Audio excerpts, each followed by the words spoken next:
On continue toujours le champ magnétique. Et je vais traiter l'exercice 3. On va ensemble déterminer dans cette vidéo le champ B causé, créé par une spire circulaire de centre O et de rayon R. Voilà une spire conductrice traversée par un courant d'intensité I, dans le sens qui indique la figure. Je prends un élément de courant IDL, dont le centre est le point P. Je vais chercher le champ magnétique sur l'un des points de l'axe de symétrie. L'axe de symétrie. C'est un point M, distant de X par rapport à l'origine, c'est-à-dire le centre de la spire. La spire, elle a un rayon R. Donc, chaque élément IDL crée un élément différentiel infinitésimal dB, voisinage de M. Ça y est. Si je prends un autre élément en bas, il va créer dB', comme ça, dans ce sens. C'est le symétrique de dB. Là, je ne veux pas charger la figure.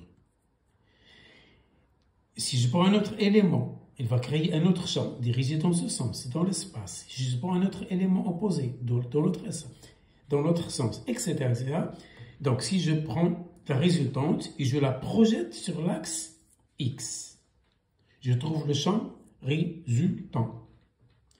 Attention, je rappelle que le champ magnétique, il appartient au plan d'antisymétrie. Le champ électrostatique, lui, il appartient au champ de symétrie. Mais le champ magnétique, il appartient au plan d'antisymétrie. Vous allez me dire, mais pourquoi il est collinéaire à l'axe de symétrie? Mais le plan de symétrie qui contient l'axe de symétrie, c'est-à-dire le plan qui va passer dans ce sens, est un plan d'antisymétrie. C'est-à-dire le sens du courant en haut de ce plan et en bas, ce n'est pas le même sens. Ici, le courant monte et là, il descend. Donc, le plan qui va couper la spire dans ce sens, comme ça, c'est un plan d'antisymétrie. Parce que le sens du courant en haut, ça descend, et le sens en bas, ça monte. Donc, le B, il va appartenir à ce plan, c'est-à-dire le plan qui contient l'axe de symétrie OX. Donc, le champ magnétique résultant appartient au plan d'antisymétrie qui contient l'axe de symétrie OX. C'est un rappel, on a déjà vu ça. Donc, chaque élément IDL crée des B. Or, par symétrie, B est collinéaire avec OX. Donc, B appartient au plan d'antisymétrie contenant OX. Donc, le champ magnétique qui nous intéresse, il n'a ni BY ni BZ. Donc, c'est un vecteur qui a seulement la composante selon X. Donc, BY et BZ sont nuls. Parce que le plan, il appartient au plan contenant OX, le plan d'antisymétrie, toujours. Hein? Et voilà. Ce vecteur, ce champ élémentaire, je le projette sur l'axe X. Parce que je m'en fous de Y, je m'en fous de Z.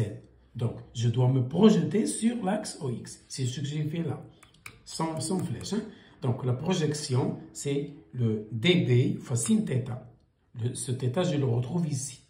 Par construction, le champ dB est orthogonal à PM, c'est-à-dire petit r.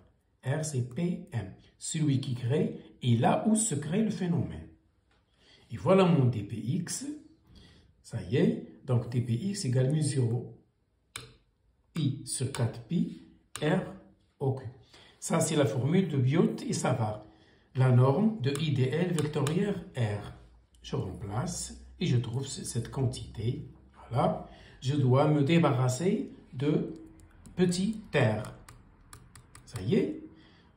D'après le schéma, le sin θ, le triangle rectangle POM, si je mets le sinus, c'est grand R, c'est le côté opposé, sur l'hypoténuse, c'est petit r.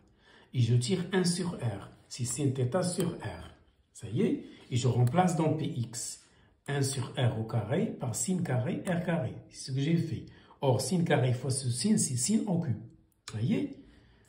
Tout ceci, je le fais sortir intégrale de dl. Sur le contour, c'est sur la spire, c'est. Or, l'intégrale de dl, c'est-à-dire la somme de tous les dl élémentaires de la courbe, c'est le périmètre. Donc, cette intégrale représente le périmètre. Voilà, c'est 2πr, le périmètre d'un cercle, d'une spire circulaire. Je le remplace et je trouve mon champ magnétique B qui a la forme mu 0i sur 2r fois sin au cube θ. Ça y est, pourquoi j'ai fait cette écriture? Pour isoler cette quantité. Cette quantité, c'est le champ. Quelle est la valeur maximale que peut prendre le sin? C'est 1. Donc la valeur maximale de B dépend de la valeur maximale de sin. Si je donne un sin 1,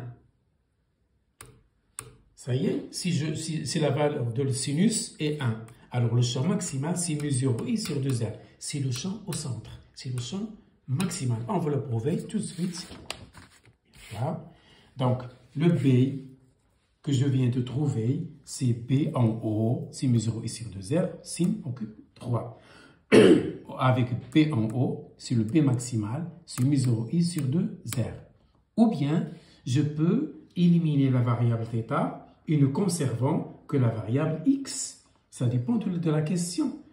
Sin θ d'après le schéma, c'est grand R sur petit r.